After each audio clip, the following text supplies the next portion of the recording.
Hey, glad you can make it. Welcome to Fantasy Dad Pods, where dad bods are glorified and dad jokes are encouraged. I'm JT, accompanied by Sean. Sean, how we doing? Pretty good, pretty good.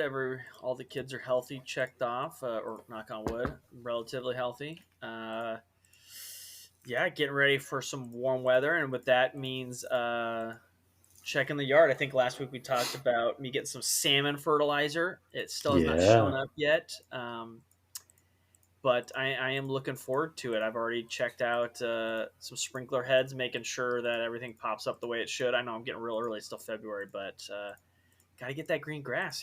The boys are getting old enough where they are both mobile and they're going to play some backyard baseball. I know you already got two pretty mobile ones, but mine are starting to get there. So I'm at the cusp of outdoor baseball activities. So I'm pretty excited. How about you? I had the first half of Little League tryouts to scout because I'm coaching Double A, which is kid pitch, the first level. Um, I scouted a bunch of 8, 9, and 10-year olds at a tryout. We did all the second half of the last name group. So this upcoming Saturday, we're doing the other half.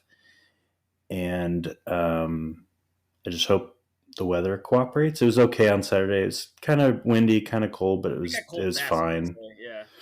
Yeah, I mean, like it was fine. It just as long as you wore a couple layers, it wasn't concerning. Where I was like, oh, they might not excel. I was like, no, they should be fine. Like so.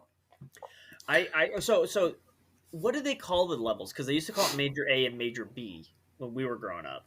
What do they call it now? You said Double A and Yes, there's majors. So okay. that's like I was on Ham Tech back in the day. That's like the major team. Do you remember what yours I was? was I was Woods Nursery. Okay, that's right. Okay, and then now there's triple A, double A, single A. Like it's kind of Wow. Okay. Okay. yeah. So it's a little different. Single A is coach pitch.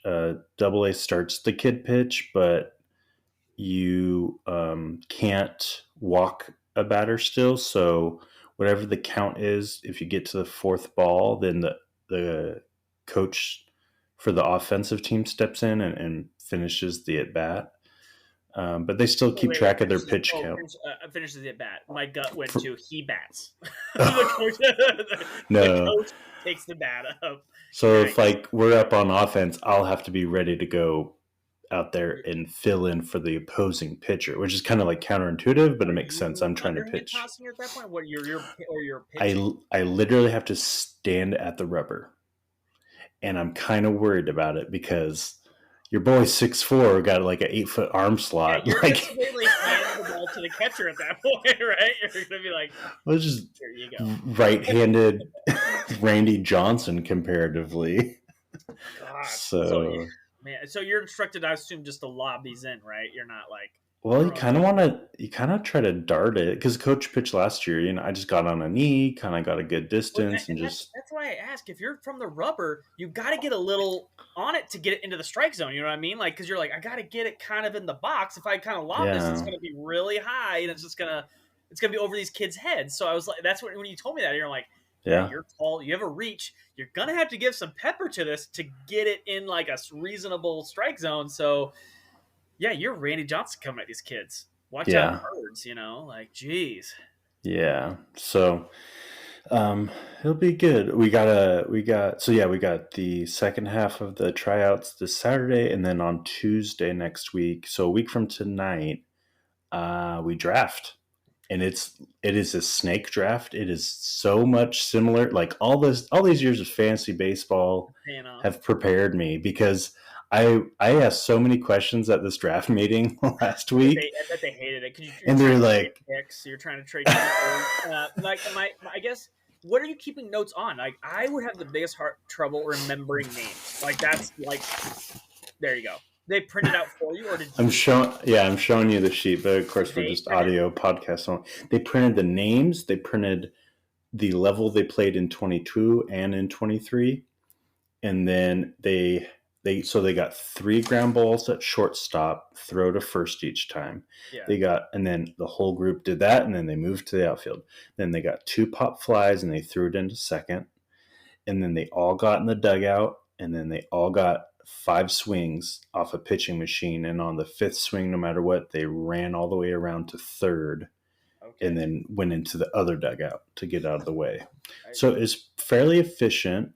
Each age had their own time, and each one was an hour long, and it was pretty efficient. But like, there was there so I there's a lot of different ways to do it, and so I graded on a scale of 5 to 1. So 5 being the highest, You, 1 you being the didn't do 80 lowest. 20? Yeah. Right. And so there was only a handful of 5s. There's a couple 10-year-olds with some special arms. I put a little asterisk, but they're going to get drafted by the majors probably if they're smart. There's a couple 9-year-olds. There was one kid, super small frame, not a big windup. He kind of almost pushed the ball from his shoulder, but oh my gosh, he was a Hoover. Every ball, like he moved his feet, like you could just tell. I'm like, kid's playing. Like Yeah. he caught the 2 outfield pop-ups. He just didn't have. He's just a small stature kid, didn't have a good arm path. But I was just like, he's a ball player. Like, Yeah. So it's all different ranges. I mean, some of the, I'm writing down notes on the swings. I'm just writing down notes because as it's happening. So if I just give them a grade, move on. But when you get 5 swings, I see the first 3, and then I grade that, and then I write down some notes to try to remember the kid or something about their swing or their attitude, or there's one kid he was making fun of someone else not hitting at all, and I just wrote down poor teammate, and I just put an asterisk next to it. Just cross them off. We don't do that.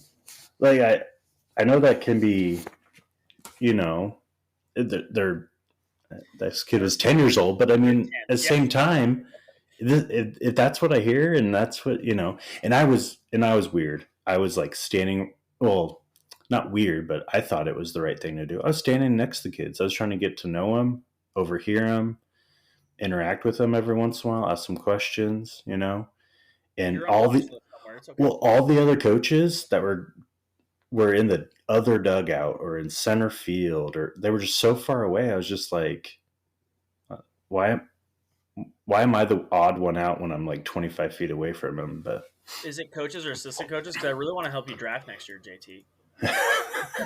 It's in the draft, it's head coaches only. Okay. But for tryouts, you like scouting them, you can have extra help or whatever. Well, I mean, I'm assuming you're not going to have any trouble finding any Anthony Rendones in this draft. You're going to have some guys who love ball. And that's a good transition to our third base topic today. Yeah. Yeah, I hope. I mean, obviously they're not there because it isn't a job. So hopefully they're there because it's fun. Yes. Yes. For some, it might be more fun than others. We might have a couple on the scale of Anthony Rendones. We might have some Jose Ramirez's in terms of enjoying ball. Mm-hmm. A lot of kids just go there just to hang out with their buddies, which there's nothing wrong with that. They're 8, 9, 10-year-olds. That's the whole point. Yeah, just hit some baseballs or watch JT throw heat. Watch out, kids. I'm sorry for some of their backs that are doing that. It's gonna happen. It's gonna happen. That's how I was growing up. I had zip on it, but man, don't know where it's going. I'll tell you this. My ERA is incredibly low. But I'll tell you, it was incredibly low because of one thing. I'm glad I stopped playing at the level that I did because I was about to reach the level where it mattered. I threw so much harder than everybody else, but there was zero chance. It was all fear. The kids were terrified going out there because I'm going to be completely honest. I didn't know where that thing was going. And I threw fastball, slider, all hard stuff. And then I had like a curveball that like different arm angle and everything. You knew it was coming the way I started throwing it. I was like, that thing looks so different. And then I threw like 2 changeups in my life, but I threw just hard stuff. And I'm like, this is coming hard, and you're just gonna watch. Like, I plunked so many people or threw it behind kids or above kids' heads, like pure fear. That's all it was. Just got there and I'm like, I'm doing one thing and one thing only. We both know where it is. We both don't know where it's going. Good luck. Right. At those levels, a little bit higher than that, middle school, that was enough. But when you get to high school ball, probably actually had a pinpoint, so I knew my time was done. So my arm also told me it was done. But Right. whose arms didn't was Jose Ramirez. J Ram. Um, yeah, I mean, I see. We're gonna probably move on from J Ram because absolute monster, no doubt about it. Like easy number one. Um, I will say 31. The only way I say easy number one is not we're not questioning J Ram's talent. Legit, you draft him, first round, no big deal. No one's gonna bat an eye at it. My only question is 31. And Austin Riley's done some nice things last years. Is the gap close? Like, because right now I've been looking at Fantasy Pros and they're having the same tier, but in my mind it's still like Jose Ramirez is clear cut, still third base one. Yeah, you could convince me like a 1A B, but I don't think it's. I think it'd be like an ace and a C. I feel like J Ram's at least still got the clear one overall, but it's very close. And obviously, I think Riley's going in the just a couple picks later, ADP wise, or same round even. So, Yeah, it's just I mean Riley hits more home runs, but J Ram's doing 25-25. With mhm. probably 30 home runs. He missed it by 29 a couple years ago. But like 30-20 is what you're going to get from J Ram. So yeah, unless the cliff comes, and I mean, it very well might. He is 31, but I doubt it. And yeah, I say Jose Ramirez one pretty good, and then we could go Austin Riley, and then I would say here's a tier. We're obsessed with tiers here, but I think this is a pretty clear Austin Riley and Devers is a tier of their own. I think these two, they're rough. They're the same age basically. Devers has a longer track record of doing it, but I don't know. Their profiles are the same. JT, this is where I think it's 2A, 2B. Like you could convince me coin flip. I guess the deciding factor for me now, I think about it a little bit more, is Riley probably gets the nod by slightly, which is what the ADP shows. Riley is one spot higher than Rafael Devers simply because of lineup. Like there's just more around him, so maybe runs and RBIs are more likely to come from Austin Riley. But like just pure batter wise, I think they're basically 1A, 1B. Well, from what they can do themselves. They're both going to 30 home runs, not going to steal any bases. I feel like that's kind of what they both are. And they're both 27, 26.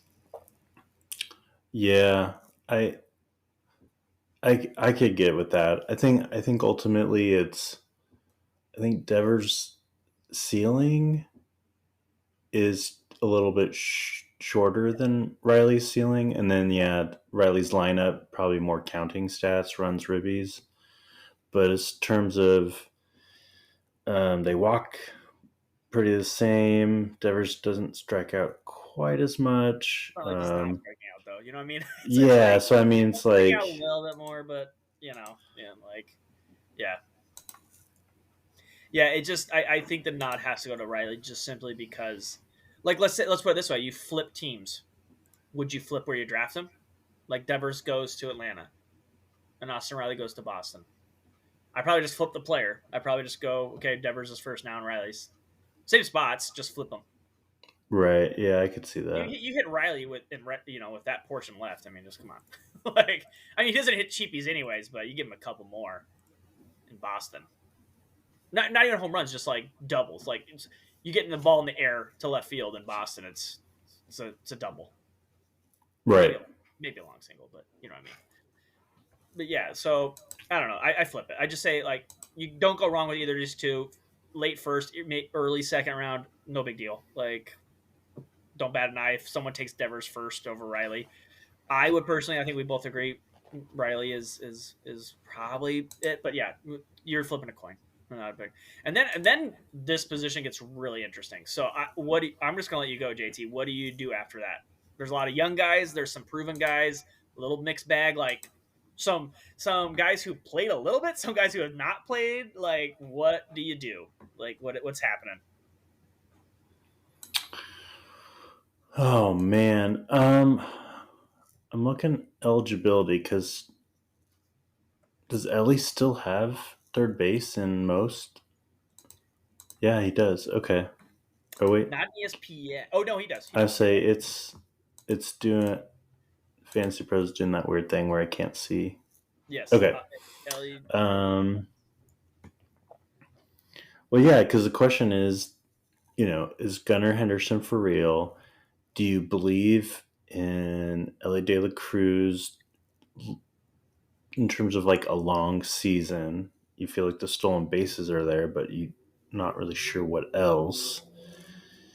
In terms of ADP, they're kind of in their own tier. And then you have like a Machado who's coming back from an elbow cleanup surgery. He's going to primarily DH in a San Diego lineup that's much weaker than I mentally, am. I I'm would just, say it's much weaker, but it's still good. I would say it's it's still fine. Yeah, it's yeah. just not what it was. Just There's not a ton of superstars. There's not like hmm three superstars in it. There's two. Like there's still two. So right. and there's a lot of like I would say good hitters or major league hitters in that lineup. But yeah, your point stands. Yeah, this is this is a go with your gut. I feel like Gunnar Henderson is the top of this kind of tier that we're doing here. Um, I just probably feel a little more solid about like his outcomes and just how young he is and where he bats in that lineup and that ballpark. Um, he's lefty bat, so I'm not worried about that deep Yep. fence in left field. That cat around there. Yeah. Yeah. Yeah, I feel like he's got room to grow. Oh man, it's tough. Yeah. It's tough. I Nothing really screams to me that I don't believe in Ellie De La Cruz's bat, but it's just he's gonna be just a very streaky player. I think in general. Um, I hmm. Yeah.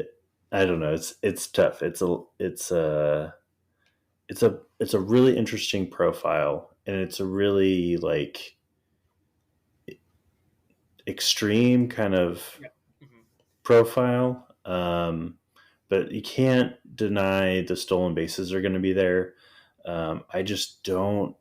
I just need to see more. I mean, he's 22. He's a switch hitter. I haven't profiled which side but the You mean full Suzuki? outcome of this season, yeah. Um, he's a big dude. Obviously, that's a big strike zone. He's lanky. I think he's the one that like if it comes together a little bit better, he's easily the you know Yeah.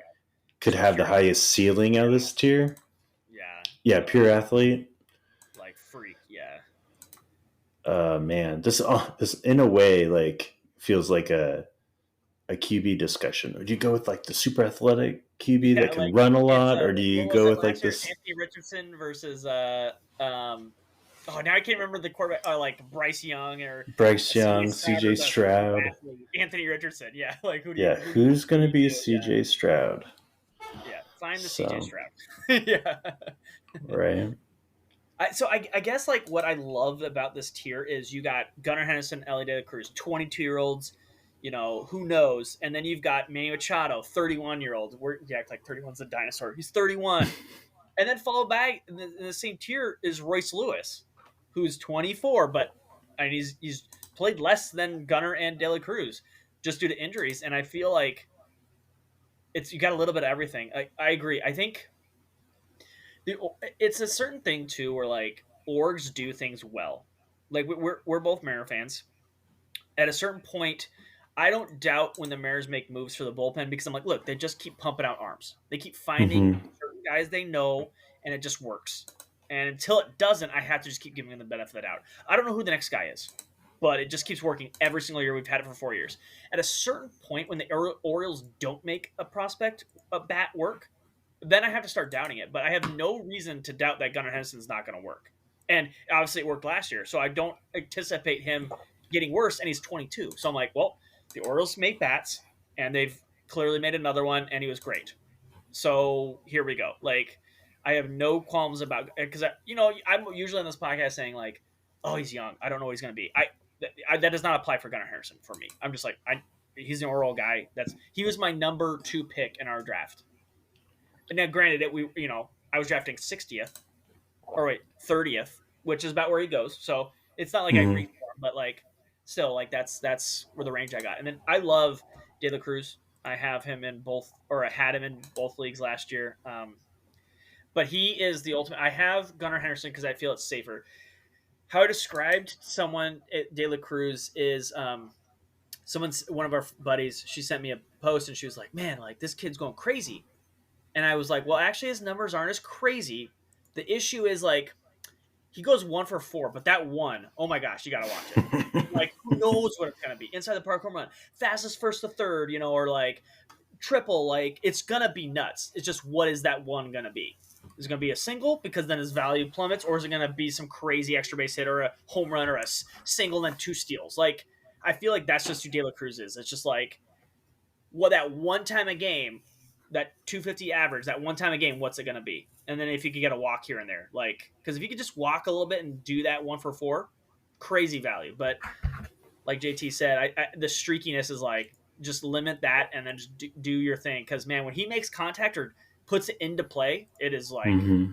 electric. Gets on first, he's electric. It's just can he keep? I mean, he had 100, he had 388 at bats last year and struck out half of them, or 144, roughly half. I'm getting there, 40%. So I'm like, that's a lot. Just needs to do that less, and then Mm-hmm. we're talking about but I don't know if it's going to be that. And I mean, he said less than 400 bats at 22. Don't even really expect him to do that. But in fantasy purposes for this year, that you do have to kind of worry about that a little bit. But I basically have them in this order that they have it here: Gunnar, De La Cruz, Manny Machado, Royce Lewis. Manny Machado is going to get you 30 in that lineup, and it's the Devers Riley conversation, but just a little bit less with Manny Machado, but same thing. Well, 31. I know what he's going to do. He's going to be fine. Totally fine. Never going to. Wherever you draft Manny Machado within the reason, there's within a range, don't even care. I really like Royce Lewis. The question with Royce Lewis is he healthy? The problem with the Twins is that whole left side of the diamond. Are they ever going to play? Is Byron Buxton going to play? Is Carlos Correa going to play? Is Royce Lewis going to play? Because if those 3 play, like this Twins team could do some damage. We just have to assume Right. they won't all play. Like that's just what it is. But man, this guy, honestly, out of all the names we've mentioned so far, if he played just enough games and didn't get hurt last year, he is going top 3 in third base. He was that good in his sample size. I mean, he had over 900 OPS. Just, Yeah. I don't know if he's going to continue the 900 OPS, but just like even something a little less, like you drop 40 points, you're still 880. Like that is still crazy elite. But is he going to be healthy? These are not new injury concerns for him. And so even the minors. So I'm just like, how many games are you going to get out of Royce Lewis? And that's the thing. That's where the cutoff, I think, comes. Like De La Cruz's game also leads to like maybe jamming a finger or something like that. But I'm all for it. Don't stop being you, kid. Like please keep running and doing all that stuff. That's awesome. But like I got to keep Royce Lewis down below Manny Machado just simply because of the health. But if it's not a thing, he's up there with Devers and Riley. Honestly, with me, if he stayed healthy.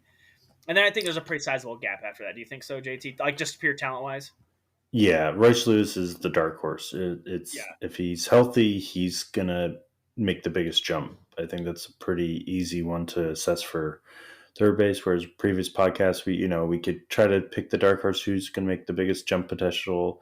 Royce Lewis very much stands out. It's just will he stay healthy and get the at bats? Yeah, it's just honestly like 4 through 12 on this third base. Like it's just kind of like you. in terms of like a draft, you just see what falls to you, what who goes where, if there's any homers, there's an Alex like Bregman's still 29. Like, oh my gosh, like he played college ball. Sorry, I just got like what? Like yeah, he's still only 29. he's seen in my head he's like 5 years older than that, but Yeah, like because he's been here forever, and I know because I know he played college ball. So I'm like, he played college ball. He's been in the majors forever. He's got to be like 33. Nah, he's younger than Manny Machado. Like, dang. gosh, he's 2 years younger than Manny Machado and Jose Ramirez. Like that's just like okay. Sorry, I just No, you're it blew you're my fine. mind. Yep. It's a really interesting, like you go 4 through 12, and then you have this kind of like um, I don't know, like a blend of power and speed, and then like all power. So like Gunnar Henderson, double digit steals with some power. Ellie De La Cruz probably more steals than home runs. Machado, all power. Royce Lewis, blend. Bregman, he's just like a doubles machine, and he gets probably more home runs than he should. Like he's probably going to be at the mid 20s, but just that ballpark is pretty forgiving sometimes. Ha Seong Kim, he's might have more steals than home runs. Arenado's just pure power, and then so is Josh Jung, and but Steer has that blend, and also in Cincinnati and plays a ton of positions for eligibility. So it's this kind of like pick your poison, and what the draft gives you up until that point, what you might need. Um, but all of them have really good qualities. All of them, I feel like, have a good floor. It's just each of them have question marks, whether it's health or playing time or may yeah, whatever it may be. I would be okay with almost anyone through all those names I just mentioned. I think it's really just how your draft plays out. Um, and obviously, yeah, with if fantasy is supposed to be fun. Ellie De La Cruz is great to roster, and it's just like let's see what it, it makes you follow him more, and that's the fun of it, right? Royce Lewis is going to pop off this year. Bregman and Machado, they still gonna was just kind of like a down year last year. They coming back with a vengeance. Same with our Arenado or the Young Buck showing up. Is it Josh Jung and Steer and or is Ha-Seong Kim gonna like put a magical season together when everyone's just kind of like, yeah, he's pretty solid. Like, but I'm more focused on, other people in that lineup. I'm excited to see how it plays out. And I know it's not like a great answer, but I do believe it's going to just be based on your draft and how that goes out. I feel like there's a lot of depth at third base, and this is a really Oh, good tier to land in, especially when I'm saying, "Hey, we're 12 deep," and I'm good with that. Standard league is usually 12. I mean, a lot of them are becoming. The industry leagues are definitely the 15, but I think your home average home league is 12. So um, I'd be very content with third base. yeah, we people often knock like Alex Bregman. So we talked like 4 to 12. I definitely have Gunnar Ellie, Manny Machado, and Royce Lewis their own tier, and then I go Bregman, Kim, Nolan Arenado, Steer, and Young. Not necessarily in that order, as a separate tier within that, where I'm fine Hmm. with it. But I think it's funny people always like remark on Bregman as like because everyone's like, oh, he's going to win an MVP. Maybe it's such a drop off, but like he's still like walking like 80 times a year or striking out walking 80 times a year and striking out like 70. He walks more than he strikes out and hits like 20 home runs. Like Hmm. or 370 OPS, you know what I mean? Like it's still like holy crap. Like it's still like it's a really good and just plays third base. Like this guy's like a second baseman. Like he's going like what second overall or third overall. Like it's just like okay. Like but like yeah, he plays third. Yeah, you nailed it. I just like we talk about Spencer Steer every week. We're going to talk about him one more time just because he plays everywhere. But so we don't need to. I don't need to talk about him anymore. But yeah, Josh Young too. Like uh, it's still it is it's a little scary. It was propped up by early season. I think we talked about this before. It was with some other guys, but it was propped up by early season numbers, and he did dip um, as the year went, and so that makes me a little nervous. So he is definitely the last on this list for me at 12. I would like I'd rather have everybody else on this list. He's clearly 12, but if you jumbled up the rest of them, Mm-hmm. like between I'm okay with it. I probably have Spencer Steer. If gun to my head, probably have Spencer Steer as the 11th. But again, if you told me Spencer Steer went above Nolan Arenado and Kim, I'd be like, that's fine. Like it wouldn't like completely shock me. But I probably have Spencer Steer and Josh Young at the bottom, just simply because like we talked about Cincinnati, they move other players around. It might affect a player. He is a small sample size, and there's just a lot. Nolan Arenado is the same thing as just like again we talked about Devers, Manny Machado, Nolan Arenado. You know what you're getting. I just think they're in their own tiers of each.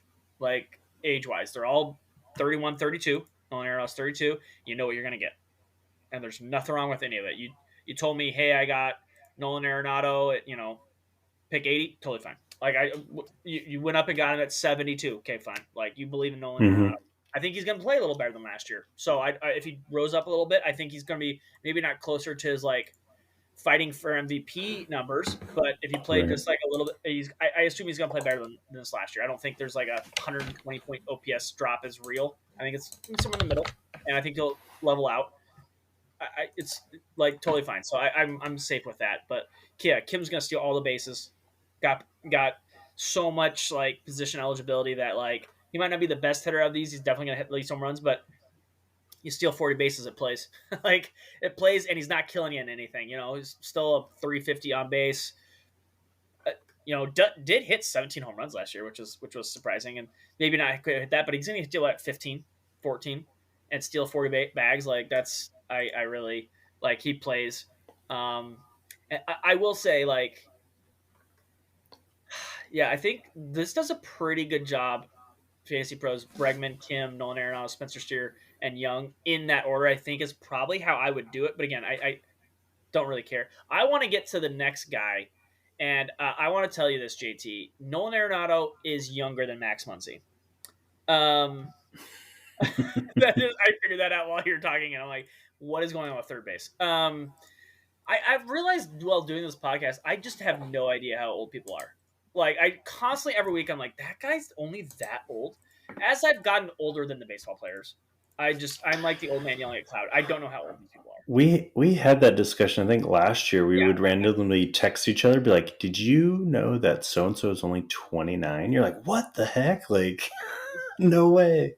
I think because we And focus so much on baseball, I feel like it takes up a lot of our time. We extrapolate 1 year maybe in our head of like 3 years. So we've been watching Bregman. It feels like forever, and he's not even 30. Like I feel like right, we were watching Alex Bregman for like a decade, and my brain is like, no, you haven't, and I'm like, oh okay.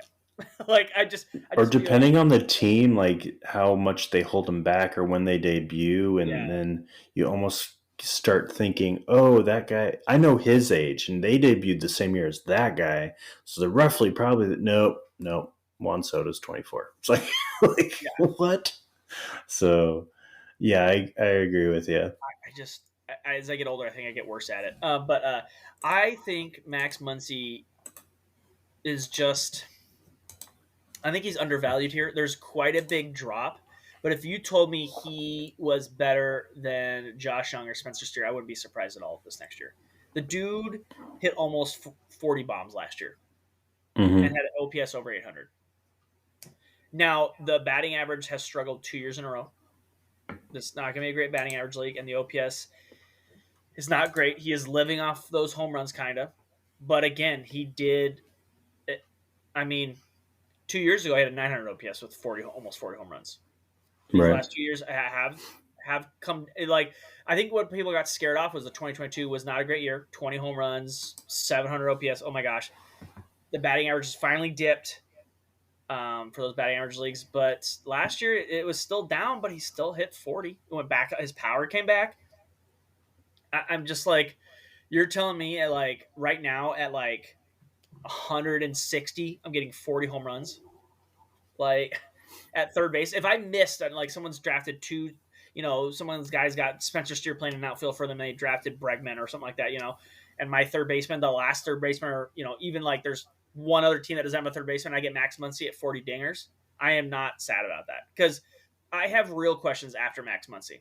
Like I figure Max Muncy is going to give me 30, and he's going to be a decent clip. Like he will play baseball at a clip that is totally fine and will even give me some positives in this. So I am totally fine with starting Max Muncy. Yeah. After Max Muncy, I know Jake Burger. We're seeing Novelli Marte, Alex Baum, Brian Hayes in this kind of range. I do have like Yandy Diaz. I would throw him in there too. I do have like questions and real questions about all of them. But Max Muncy, I think we know who Max Muncy is. Plays for the Dodgers. Mm-hmm. There you go. It's a bump. You get a Dodger bump, and it's gonna hit me 40 home runs. So I'm fine with it. I'm totally fine Yeah. with Muncy playing. I think I even drafted him. I think did I draft him as my corner fielder. I think I did. That sounds right. I mean, obviously, counting stats are there. In an OBP league, he's almost right up with that last tier we just kind of went in depth with.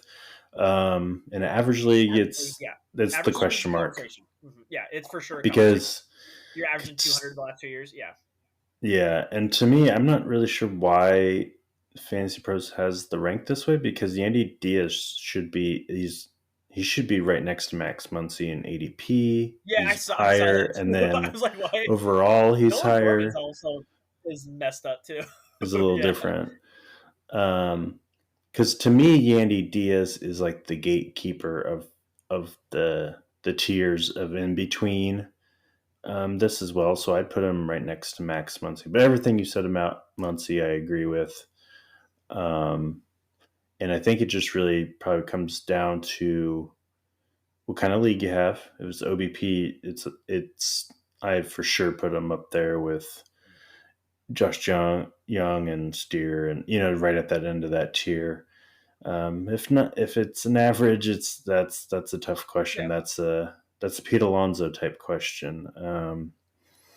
So whereas Yandy, it's an even better. It's a 400 OBP. It's a great average. More doubles than home runs, but the counting stats should at least be there for the runs. It's he might have had his best year that we've seen. Yandy's 32. How many? I don't know How many much guys more can you keep can pumping up? ask. Yeah, how many guys can the Rays keep pumping out too? Like at a certain point, you gotta run out of dudes, right? Like They did, and the Mariners traded yeah. for him. I don't think it has like not worried about Caballero, but yeah, Right. I just don't. Yeah, the lineup has to get worse at some point. I mean, we were not going to have one player who obviously is not going to be in that lineup ever again, but I feel like the lineup is a huge gap between those two, the Rays and the Dodgers. Obviously, that's shocker here. But like I think that is a factor in these two because just Yandy's just going to hit no home runs. I don't think he's going to hit 20 again. We've talked about Yandy. We love Yandy when we talk about first base. Is he just going to pop 20? Is he going to get 20 home runs? Right. I would bet no. I would bet quite a bit no. And that's going to prevent him from being up this chart. Yeah, in a way, it's kind of like a Vladito light discussion. It's just like when he hits the ball really hard, but is it going to be in the air? Is it going to count for home run, or is it just get a bunch of doubles, which is fine? But we're talking fantasy. We're talking counting stats. I have somebody needs to put up a screenshot of Kim and Yandy and be like, these guys are gonna have the same number of home runs. Right. And that's a very real. Like Kim has a really good chance. I bet more than 50 shot of hitting more home runs than Yandy. Mm-hmm. It's like the craziest part. And so that's like I don't know if the RBIs are gonna come just because like there's not a ton around him anymore, and it's just like he's not gonna hit himself in. And so I'm like, where does all his value come from? The OPS, like you said, like the OBP, out of this world. And if he could just elevate it a little bit, superstar, but he just doesn't. And so you're right. I think that last year was his best year. And I think Max Muncy's going to be more consistent with it. I got the hiccups now. Right. Yeah. I mean, otherwise, all the names on Fantasy Pros in between that, it's kind of like this mixed bag. It's a whole nother tier, and I feel like it's like the other one. How's the draft going to fall? Like, there's a lot of depth at third base, but to highlight some names, let's see. We already talked about Muncy. in so we got Jake Berger. Who doesn't love a good burger? How old's Jake Berger? Quick. 27. I know. I knew that. Okay. Yeah, Would you have guessed 27? It I knew seems that like from a couple weeks ago. okay. Yeah, To me, but no, he's if you yeah. told me off the top of my head, no. Actually, I knew that. Now I think about it, my son got like we went to a Dust Devil game, and he got a Jake Hmm. Berger card when he was with the White Oh, Sox. nice, So we have that in my car still. So I know Jake Berger well. So it sits in nice. my little in between where you rest your arm in the car. So yeah, Jake Berger.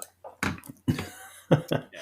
Jake Berger, I feel like is a solid floor. I feel like I kind of have a grasp of what you're going to get out of him. He's just not in a great lineup per se, but I He's feel totally like chill, so Miami doesn't affect him. Like, yep. yeah. So it's just like it's one of those things where I am totally fine with Jake Berger as my corner infielder type of vibe, Mm-hmm. um, and I would, I'd be I mean, he's kind of a true outcomes guy. I mean, he strikes out quite a bit. He doesn't walk a whole lot, but otherwise, it's a 500 slugging. I'm not really sure exactly because we've got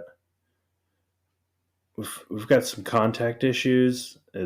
I'm not really sure where we're gonna go with that, but man, when he showed up in Miami, though, um, he he was 300 hitter, so finished strong there. But Noelvi Marte, I don't know the playing time, but obviously former Mariner, you and I are pretty familiar with him. He got kind of basically a cup of coffee, like a month's worth of work. Um, and if he plays, he's a special talent. There's a reason why he was traded in the Luis Castillo trade. He's only 22. I just don't know how many at bats he's going to get because when you look at the overall third base We've already mentioned the rankings, red. there's four We've mentioned the Reds Cincinnati already. Reds. There's Yeah. four Cincinnati Reds. And this is Yeah. the third one. Yeah. Yeah, so, but Hey, but you obviously, know what's coming? There's four Reds in the top 200 of baseball players who all play third. yeah. Like, But the Tampa Bay, who will not be named, that Noelvi Marte is his closest comparison in terms of age and profile and all of that. So like he's definitely has the hype. Um, I think he could be a dark horse of this tier to bump up to the next tier at the end of the year and yeah. be a top 12, top 10. He's got all the pieces to do it, and I think Cincinnati's going to have a good lineup to do that. Alec Baum, I feel like, is like a really solid floor, but not a really high ceiling. The OPS is just not going to be there. He's not a power guy, solid doubles guy, but he hits what, like sixth maybe in that lineup, fifth, depending Yeah, on Phillies. what's going on with health. It's hard. Yeah, it's hard to tell with the Phillies, but because But they all have one type. Like the Phillies are just right, one type of player, and so shuffle the deck any way you want. yeah. He walks okay, but it really doesn't strike out too much, which is it's a nice floor that I'm alluding to. But you got 20 home runs out of him last year. I would that he's 27. I feel like we're at where he is. I feel like low 20s would be your best outlook. Um, Whereas a 23-year-old, I wouldn't have guessed that, Nolan Gorman, he's got the power, but he's also going to strike out more. But I feel like that OPS ceiling is a lot higher, um, and so ultimately, I would probably take Gorman over Baum. I think they're right next to each other. Is why I'm kind of Yeah, going through I tabs have of him I have here. Gorman and Marte kind of close. I just feel like Marte Mm-hmm. is kind of like the more upside, but Gorman has I think shown a little bit more of what it could be. It was a little more consistent. Marte was like real hot and real cold, and like I just feel like honestly like is like maybe let infield partner again. I don't know what the Reds are doing. who knows what they're both going to be. But between him and the Reds and the Orioles this and then this year, their left sides of the infield might be super young and super fun to watch. But yeah, I just feel like these two kids are Nolan Gorman and Marte might just kind of like jump together. Like I just feel like get a little bit older, jump together. I want to talk about Brian Hayes. I liked his improvements last year. He's already 27. What is happening? like, like, Really? how is he 27? He's 20. He's 25 in my mind. Uh, Geez, seriously, I just don't know. He's 27, but he took a big step forward with like some consistency with the bat last year, and I feel like there's still more in the tank. If he could just be even a little bit more consistent with that bat, there's so much to like about his overall game and like who he can be athletically. Because watching him play third, he is a freak athlete. We're talking about like De La Cruz, like Brian Hayes is just like quick twitch. It's like it's insanity. That dude won the best defender in the baseball award for a reason last year. The dude is just like his quick twitch and all that stuff. So I feel like just if he takes that one more step with the bat, like it's I feel like it. I mean, I feel like it's right there. There's guys where you're like, oh, I think this is who it is. I feel like there's one more step with Cabrian. I think this might be the year. The question is, if it doesn't, I don't know. I think he might have to drop. like if it doesn't happen, a 15-20 guy at third base is that really fantasy relevant, JT? Like at third, in this climate, I mean, like, are we gonna do that? Because like Yeah. I just feel like if you only do 15, 20, and you have a sub, you're like a 740 OPS. I don't know if that really plays because we're already talking like 20 deep now.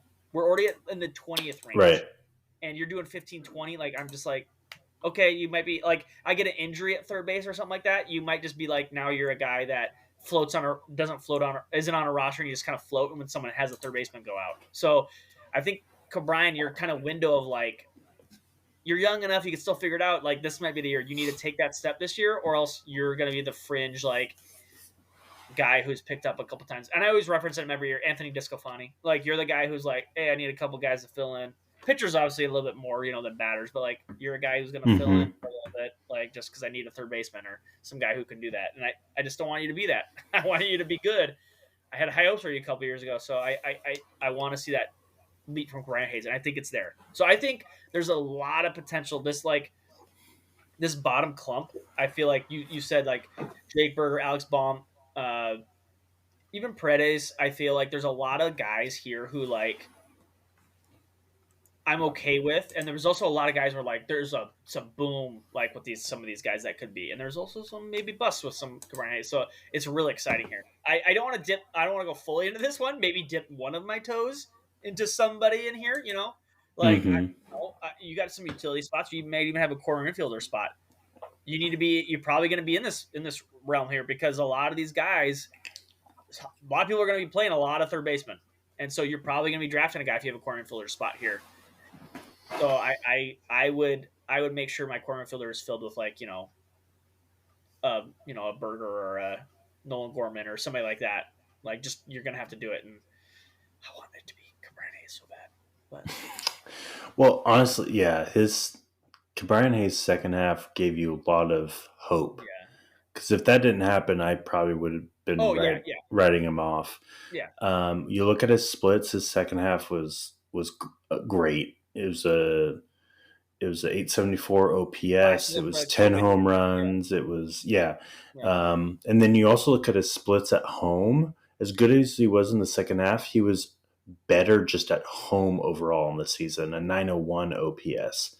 So 27-year-old year going into this, I feel like this is the year whether he's relevant and he steps up and he's that solid corner infield that you need, or he's who you thought he was from last year going into the first half of last year and might not be as relevant, kind of what I you know, might be worried about. and I know like a lot of it too has been lingering injuries, like broke his wrist, was bothering him, all that stuff Mm-hmm. for a couple years. But again, if it happens for a fourth year in a row, that's just who you are. You know what I mean? Like you're just gonna be the guy who might have some lingering injuries. Because again, we'd be 4 years of doing this. So someone, I don't really would buy the injury one again. We've already dealt with it for 3 years, and like you said, he Right. finally got healthy, was a beast. But then like it's gonna be kind of like a Byron Buxton thing, with maybe not the height of Byron Buxton, but it's just like okay, but when are you gonna get hurt?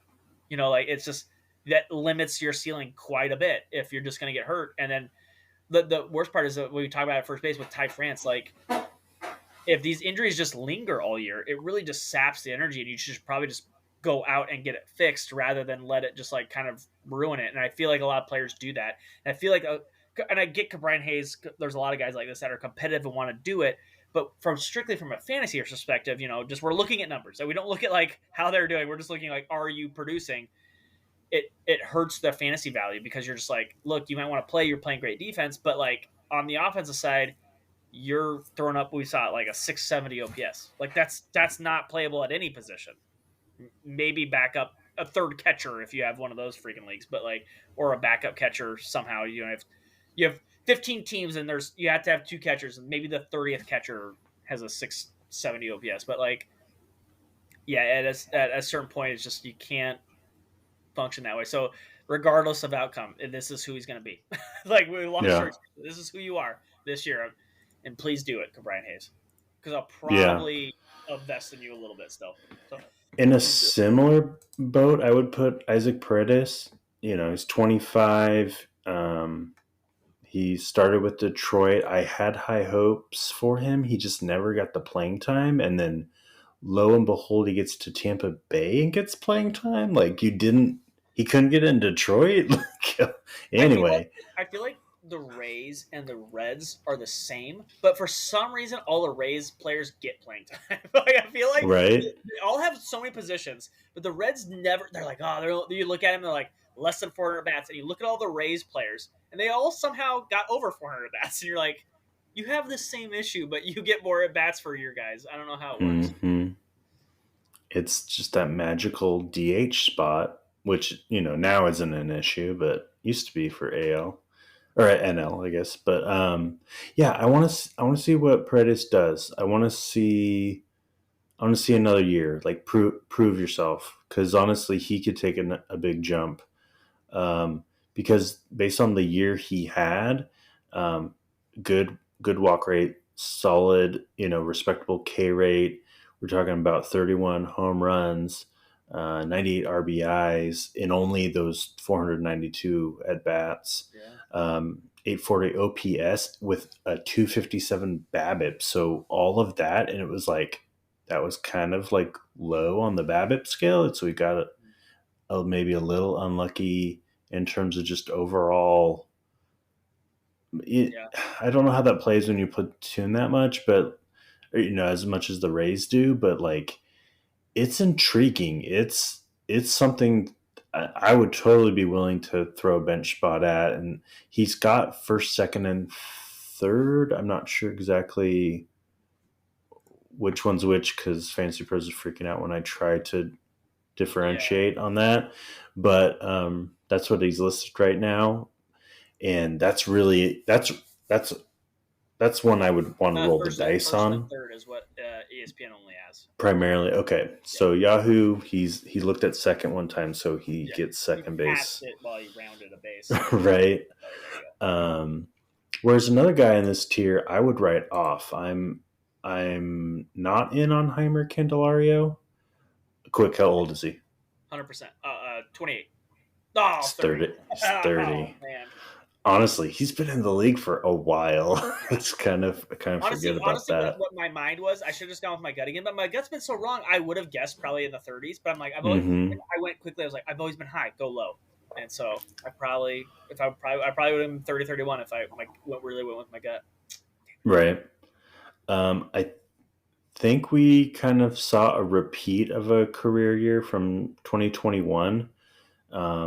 And I think that's kind of a near ceiling, and it's just not really much of anything. I know he's with the Reds now, and honestly, I don't know why they signed him. I think that's a really common consensus, but if he could just be the random fill in here and there because he's a switch hitter that, and he gets the least amount of at bats compared to the rest of the Reds that we've mentioned, the Steer and the Noelvi, and I don't think Ellie has any issues with. He's probably just going to play every day, but uh, he's the one where I'm like, I'd rather like go chase something else more upside. Yeah. No. We're getting. Yeah. I'm out on Candelario as well. That's probably and Isaac Paredes is the last guy I'm really, other than we're just like taking a dart, shot. Mm-hmm. Really comfortable taking at that point. That's we've gone like what 18 or yeah 18 guys down, which is a pretty deep position. Honestly, you're totally fine Oh taking yeah. that. I would say I know that near dear to our heart, Eugenio Suarez. We have to mention him just because he has. You're always on the list of like guys since like I don't know 2018 most home runs, things like that lists, and he is up there. So anytime you're on a list like that, fantasy relevance is always kind of follows. I just think that like he's a guy I would watch, but it's just I think he's more going to be. This is starting to be the down. I think of his career. I think Mm-hmm. switching to from Seattle to Arizona will help, just ballpark wise, air wise, all that stuff. I just don't know how much it's going to help. You know what I mean? Like 714 OPS last year. I don't know how much of a bump it's going to be. Is it going to be like a 750 OPS and 30 home runs again? Because you hit 30 home runs, probably people probably got to look at you, but like that's it. He's going to strike out a ton of times, 200 times, Mm-hmm. steal no bases, and maybe hit 30 home runs. I really want him to become fantasy relevant, and I want him to be like the 2022 Geno. I just don't know if that's in there anymore. I think that was the last Yeah. hurrah, and I just don't know. I don't think he's fantasy relevant anymore, unfortunately. Yeah. I But if you told think me in he's in demand, our I like it. But yeah, yeah, I think I took him as like a bench bat in that league, or JT, we draft like 1,000 util people. fill. Yeah, but Yeah, I mean, honestly, like, yeah. I was I talking draft. standard, No, and I range. agree. And what I wanted to say was I drafted him for stats. I draft the Yeah, counting stats, the runs, the RBI. That's a good yeah, lineup. yeah, He still can produce. I'm not drafting him to start every day. I'm not drafting him as a corner infield. yeah. So in a definite like a home league, he's a watch list. He's a Yeah. could be I wasn't saying interesting. that as Do like I a have you an mistake. I was just injury? saying like everyone's drafted in those leagues. So No, yeah, but I'm just saying like that's where I have him, and that's a 15 yeah. team And you even then he's by still near the bottom. Yeah, yeah. That's yeah. yeah, absolutely. Because again, in that league, you're drafting him what in like the 20 rounds, and you get a 30 home run guy in the 20 rounds and a 15 team. Yeah. So I mean That's like, you're but yeah, he's still fantasy relevant, but it's like he's right there on that cusp. yeah. Whereas, there's what how do you feel about Justin Turner? Quick, how old is he? He's like 37. Yeah, 39. Wow. Okay. How Okay. old's Yeah. Eugenio? Did you look that up? Oh, he's like Because AU 32, I think. nice. Because in my head, Eugenio was like 35, so Oh yeah, I yeah. No, overdid I knew it. that, but I knew I remember seeing a stat last year that he was like the same age as Nolan Arenado. So I looked Oh, him up gotcha. earlier. So because that blew my mind last year, I was like, wait, what? And because I always thought Nolan Mm-hmm. Arenado was older than him, but I was like, so I kind of linked them in my mind age wise. Yeah, yeah. I mean, I keep doubting Justin Turner, and he just keeps playing good baseball. I just, you know what I mean? Right? It's one of those guys, we've talked about where like that where's the cliff, and at a certain point he's like, what, you figure the cliff would already hit already.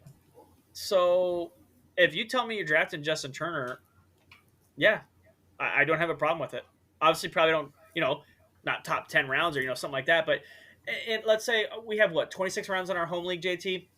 You Mm-hmm. go past round 14, it's just like whatever, it's whatever you want to do at that point. I don't you probably get more value by drafting him later than somebody else, but again at that point, like I don't, it's whatever you want to do. We're 100 and something picks into it, 150 plus picks. Who cares? Like, so if you draft Justin Turner, I can't fault you for it because I gave up on him 2 years ago and he's made me look stupid. I've completely ignored him and I'm like, okay, all right, Justin, yeah, Justin Turner just been good. What do you think about post hype Brett Beatty? Like, I know That's it's another one I wanted to talk real about. bad, Yeah. but like, I feel like it was so bad. It's one of those where it's like, I feel like a change is like they know they have to change, Yeah. and the talent is there that I feel like because it's almost like when a Dustin Ackley fails, it's like okay, there was some hype and he just couldn't make an adjustment. Like Brett Beatty succeeded Yeah. so much at the lower levels and then instantly went to the majors and it was bad. I feel like that's an adjustment thing where he has made adjustments along the way where it's just like another adjustment away and then the talent is there. Maybe not like he's going to win MVP or be like this top crazy player, but like there is a player in here just with a couple of adjustments. Yeah. And it's unfortunate for the prospect pedigree that he had going into it and like the kind of landing spot he got. And I mean, they did trade away his, predecessor, the one that was blocking him last year, but it just didn't feel like he got the full run at it. He's played two I seasons, mean, has less than 400 bats. Like, so I mean, like, yeah, yeah, like eventually I think they had to play him type of thing, but yeah, it was a tough landing. So I feel like this needs to be the get right year. I hate to say it's post type sleeper. I mean, he's got a full season in terms of playing time, and he's 24, but it's kind of that vibe where former first round pick, and he was one of the top prospects in that and killed it. organization. I Yeah, feel like yeah. it's there. It's unfortunate. I'm looking at roster resource real quick. They've got him labeled as a potential platoon, and I'm just like, yeah. I mean, Mark Vientos is there as well. Like, I get it, but he's the strong side of the platoon. At least he's a lefty bat for Brett Beatty, but I'd be willing to roll the dice or at least put a waiver wire on him. Just depending on how big or small your league is. I mean, Um, look at this year 22 season, 950 OPS in the minors, kills it. 950 OPS in the second stint, kills it.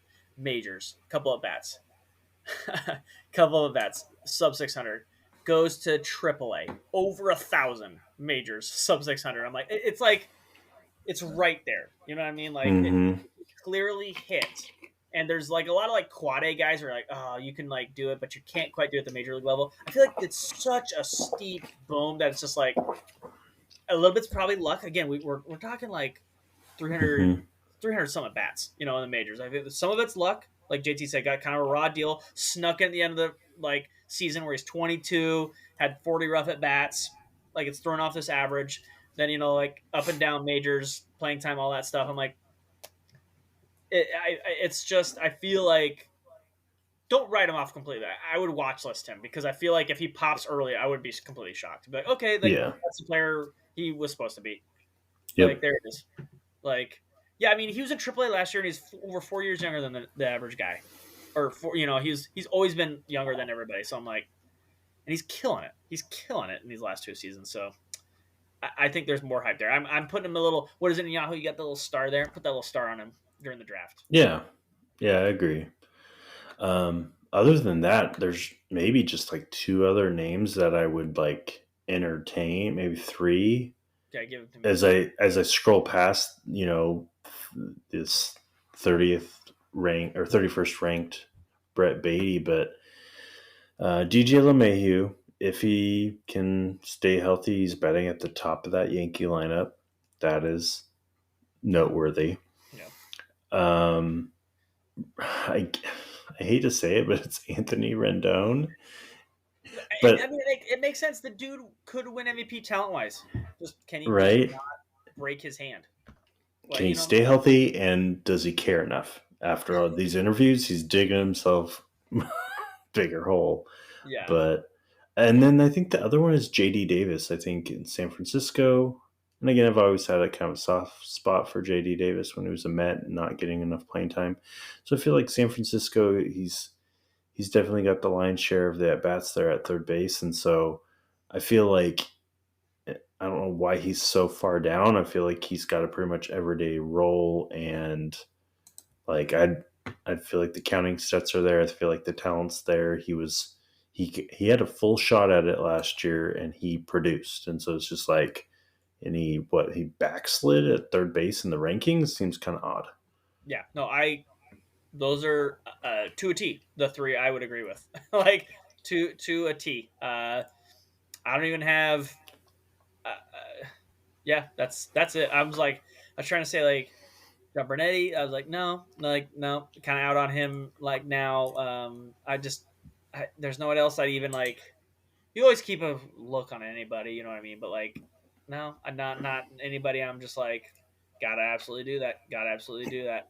No, yeah, that's it. Those three to a T. So flyer on, yeah, Rendon. Everyone's gonna be like, what? I'm like, just like, I think the young bucks don't realize how good Rendon is when he's like healthy and cares. Like, yeah, it's like when he's healthy and cares, it's a 900 OPS. Can he just do that in LA? He's had a one hurt partial season where he had a 900 OPS in LA. And Yeah. ever since that season, he's had a 700 OPS, which is like we've talked about before, the craziest drop off I've ever seen in a player. Like, could you have gotten more scary than Anthony Rendon? And then it was just like, I don't play baseball anymore. And then he talks about he doesn't play baseball anymore. It's too much of a job. Yeah. That man in 3 seasons since his OPS or since his first like good season in LA has 70 RBIs and has 13 home runs in three Yeah. seasons. Like just like 13 home runs in 3 seasons. Yeah, like he had 34 his last year at Washington. Like just people don't know how good he was. He had 130 RBIs. It just blows my mind. Blows my mind. So Yeah. that's a special He got his team. ring, right? He got his ring. He got his ring, he got paid, and then it's been unfortunate. Yeah. I mean, he is he plays for the rival, so I wouldn't say I'm too sad. Right, yeah. He also Shucks. does make it kind of easy to root against him too. So, Yeah, especially in light I'll of say that. He's recent. not making. There's guys where you like. I remember Chris Davis. You know, I feel bad for that guy. You know, he's getting paid. I'm good for him, but you know, I mean, like, I just want that guy to do well. Like the guy, you know, Rendon. You know, just stop doing interviews, man. You know, Right. Stop what does it do talking for you? publicly. What does it do for you? You know what I mean? Like, yeah, like I'm sure maybe he's probably in private life a nice guy, but just like you yelling at fans in Oakland, you talking to like, just stop all of it. Like, I get it, Yeah. it's frustrating, but like, count your money and just like it's fine. Like, what was Dennis Rodman? Someone always tells me it was like a big football thing. Like, oh, I'm tired of these fans online thinking they're coming after. Dennis Rodman said famously, I'd pay the game for free. You pay us all for all the BS around it. That's why you pay us. So I don't feel sorry for you if Jamal Adams, you lashing out at a reporter's wife, not okay because you're paid the money to deal with that. That's why you're paid. Right. I'll play the game for free. I get you paid to deal with the bullshit. Like, there it is. So I thought that was a good quote. So yeah, I get it. You don't like it, but you got a big fat check to deal with the BS. Like, I'm just saying, like, yeah, it's a good perspective. let All right. one of JT's boys take your spot.